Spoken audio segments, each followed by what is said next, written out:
Well, hey there. It's us again. Oh, what are we doing something? Are we? Maybe. We might be doing another top 10 list. Oh, right. Okay. Right. All right, At least top that 10. was the plan. Top 10, right. So what's this top 10 going to be about? What did we do already? With that one, and then we did the other one. And then that thing with the ditty. So, and then the one where we had examples. Right. So Right. So this is top 10 gods and goddesses of prosperity. Prosperity, because we all need some. Amen, brother, sister, friend.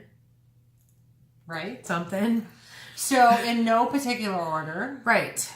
You're going to start. I'm going to start? Woo. That's awesome. Let's see if I can read it. I'll put my glasses on. So, because they're not on top of your head. I know they are, but I don't want to have to keep looking through. Okay, it's big. It's big. Because she does this. It's big. Yes, I can see. So, and I'll put it back far enough that I can see. The first goddess on our list is Abundantia. Is Abundantia? Abundantia. We're going to slaughter pronunciation. Yeah. It doesn't matter that we just looked up how to pronounce the stuff. We're going to slaughter. Okay? Yeah. Abundantia. Roman goddess of prosperity, luck, and abundance. Never guessed that by her name. Right. At first I thought that her and Fortuna were the same thing, but I guess they're not. Fortuna's more of a luck goddess, isn't she? Well, yeah. Did you just realize what you read? That's prosperity and luck, not... and luck. Okay. By the way, the cats are still, bugging lurking. Us. I can't read, Nala. Thank you. She is the personification of wealth and riches, blessing all who ask to receive her gifts. She's usually depicted as a beautiful maiden carrying a cornucopia from which she distributes food and money. Her image was found on the coins of Roman emperors, and she is known to gamblers as Lady Fortune or Lady Luck. Luck be a lady tonight. Tonight, let her be. Excellent. So the next deity on our list is actually a male deity, and I'm going to try not to completely murder this name. Are you ready? Cai Shen. This is a Chinese god, and it's actually one of the most popular Chinese gods for wealth. He is frequently depicted wearing a dragon robe and sitting on a tiger. I could live that kind of life. Heck yeah. You display the image of this powerful deity in your home if you want to have lots of wealth and luck, which I know that's kind of like a big thing in a lot of Asian cultures, is to hang things in the home to bring luck and wealth and things like that. So that's kind of cool. In good times, he brings great prosperity. In bad times, he protects your family from poverty. Not property, poverty. Oy vey. Can't even read today. What's next? What's next is one that we looked up how to pronounce it, and I've forgotten already. Anuket. Anuket. Yeah. Egyptian goddess of the overflow. I'm digging this girl. She personifies the annual flooding of the Nile, which, of course, gave the abundant black earth so that the planting went well. She was worshipped as an agricultural goddess. Go figure. That makes sense to me. Right. She nourished the fields and grains, brought life, food, and prosperity to the land of Egypt. Her name means embracer, and her symbols are the cowrie shell, water jugs, the yoni, coins, and fish. She was the patroness of the poor and supplied those in need with wealth and fertility. Anuket is generally depicted as a gazelle. Ooh! Or a full-breasted woman with a reed and ostrich feather headdress. That's really cool. Yeah. I dig that. Anuket. A gazelle. Those Egyptians are really super cool. I love how they mixed the animals with their deities. Although it doesn't sound like they did with this one. She's either the gazelle or the full-breasted woman with a headdress. Well, that's okay. Sure. That's okay. It's all good. All right. Next on our list is Mercury and Hermes, the Roman and Greek equivalents that are gods of trade and profit. They're the gods of merchants and travelers. But originally they came in for the trade of corn, apparently. Mercury had a temple in Rome near the Circus Maximus on the Aventine Hill, which dates back to 495 BCE. I thought this was kind of groovy. This temple was connected to some kind of trade fair. So his main festival was called Mercuralia. Yeah. And was celebrated on, would you quit moving, dude? May 15th, which was just a couple of days ago. Isn't that interesting? And on this day... The Ides of May. Right, beware the Ides of May. And on this day, merchants would sprinkle their heads and their merchandise with water from his well to bring about prosperity. I thought that's pretty groovy. Symbols for Mercury are, of course, the caduceus, which is the staff that has two entwined snakes that is linked with the medical profession. And a purse, which is a symbol of his connection to commerce. He is usually depicted as dressed with a wide cloak, wearing a talaria, which are his winged sandals, and the petasus, which is his winged hat. Hopefully I said that correctly. And there you have Mercury and Hermes. Right. So next is another goddess. It is Habondia, the Germanic earth goddess. And I probably slaughtered that one too. Habondia.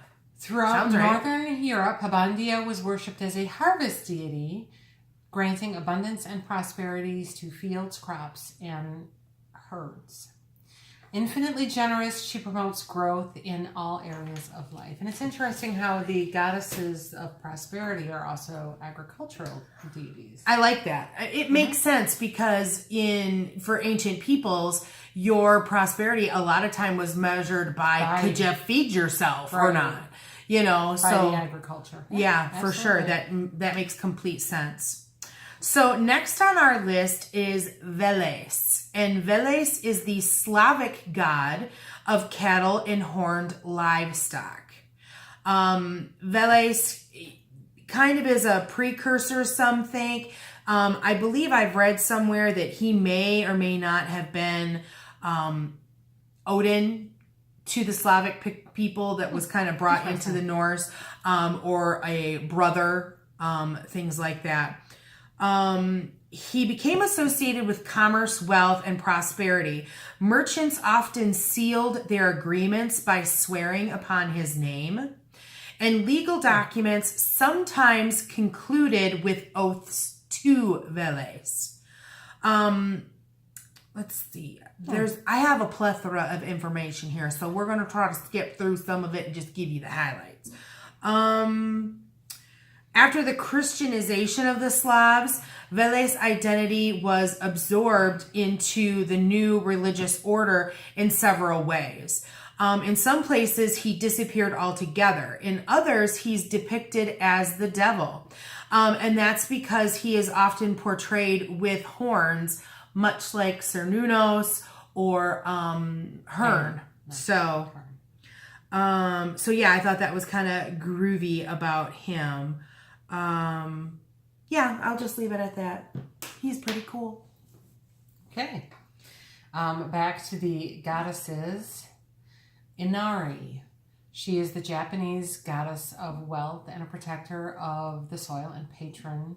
Nope, I went down farther. Too far. Sorry. I was wondering why I kept saying God when I was talking about goddess. Don't mix them. Yeah, they wouldn't like that. Something about my glasses, maybe. Or lack thereof. Right. If only I knew where they were. Inari is the Japanese goddess of nourishment. She is depicted in both male and female form. As a goddess, she is seen as a young woman with long, flowing hair. As a god, Inari is represented by an old man with a beard. She is the goddess of rice and the patroness of farmers and merchants. She bestows prosperity and abundance on all who honor her. And again, back to the agricultural goddess. Exactly, for sure. Yeah, and of course, picking up on that rice, which is so important to so many Asian cultures. Right. Very interesting. And I like the name Inari. Inari. You know who it reminds me of? Inara. From Firefly. Right. Yeah. Yep. Next on our list, let's just keep with a little Japanese flair, shall we? I already started this one. So, Daikoku is the Japanese god of wealth and protector of the soil and patron of farmers. He is one of the Shichi Fugijin, called the Great Black One. He makes wishes. He makes the wishes of mortals come true. I like this guy. He is portrayed as a fat and prosperous man standing or seated on 2 bags of rice with a bag of jewels on his shoulder. He is super, super wealthy. That's amazing. On his chest, he has a golden sun disk, and in his hand, he holds a magic mallet with male and female symbols on it, which fulfills all wishes. His familiar is the rat, which is my sign in the Chinese zodiac. I like that. And he is a friend of children. There you go. It's interesting how detailed some of the Middle Eastern and Eastern deities are. For sure. It's not just, he's a guy with long hair. It's this and this and this. And Well, this. and I think a lot of that dates back, too, to the fact that Chinese and Japanese cultures, I mean, they've had writing. Wasn't Chinese like the first writing ever? I don't know. Probably. I think it is. I mean, I think their culture, it has been very rich for a lot longer than some others where they had those written documents. I know that like there are people, if you're of Indian descent, there are books that still exist in India that you can trace back your genealogy. Really? If you're working on genealogy. Yeah. Because I've seen programs with it. It's really awesome. So yeah, very rich cultures. I think that a lot of things were documented there. And it must have been important. And they didn't get burned in the Inquisition. Right. Well, Right. yeah, there's that. Yeah, there's that. So Not yeah. better, no. Yeah, so speaking of Asian flair. Yes. So I think it's the last goddess on our list is Lakshmi, the Hindu goddess of prosperity. She is the epitome of wealth and abundance in both material and spiritual realms.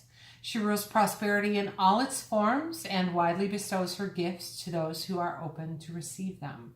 Celebrations of Lakshmi are held during the month of October. Hey. She is generally pictured wearing red and gold, standing on a blooming lotus with gold coins pouring from her hands. And full moons are sacred to her. That makes a lot of sense too, because October is like when you're finishing up the harvest, right, and stuff like that. So I can see celebrations during that time. Yeah. I think that, it seems like I've read things like that about Demeter and stuff like that, who did not make this list. But I think she's pretty much a fertility and agricultural goddess, not so much the prosperity bit. So very nice. Although that often went hand in hand. Exactly. Yeah. Last on our list is a Celtic god whose name, I hope I can say correctly, Toutates. Toutates is, as I said, an ancient Celtic god who was especially worshipped in Gaul, which is, if I remember correctly, my history stuff, Gaul is like modern day France and Germany. So it's more on the mainland of Europe, not where we traditionally think about the Celts being in the British Isles area. Right. So he was especially worshipped in Gaul. He is the god of war, fertility, and wealth, hence him making this list. His name means the god of the tribe, from the Gallic word tauta, which means tribe or people. Toutates is also known under the names of, oh dear Lord, I should have checked ahead. Albriorix, which means king of the world, and Catorix, which I'm not sure what that means. Well, but yeah. King of the battle. Oh, King see. of the battle. Oh, see, mine got cut off. No, it says king of the battle. Human sacrifices were made to appease him. Well, He look at that. is the equivalent of Mars. Awesome. There we go. So there is our top 10 list Another god. It's a top another deity. It's a top 10 list of prosperity deities. Right. So if you're looking to do some work in prosperity or for your own prosperity, and you weren't sure of a god or goddess that you could call upon to aid in that, well, maybe we helped you out. That's what we'd like to think, right? Right. If you have some prosperity gods or goddesses that you work with and we didn't list them, please let us know what they might be. Definitely. If you don't want to comment below, you can email Helen at heartofthewitchespath@yahoo.com. So if you learned something or we helped you out, give us a thumbs up. If you haven't already, please subscribe. Definitely. We love to have you come back here to the channel. Also, I've got an Instagram, which is Heart of the Witch's Path. And you have an Instagram. What is that handle? I do, at Slays Vamps. There you go. So that is going to be it for this video. Thanks for watching. Thanks for tuning in. And most importantly, thank you for walking the path for a little while with us. Until next time, blessed be.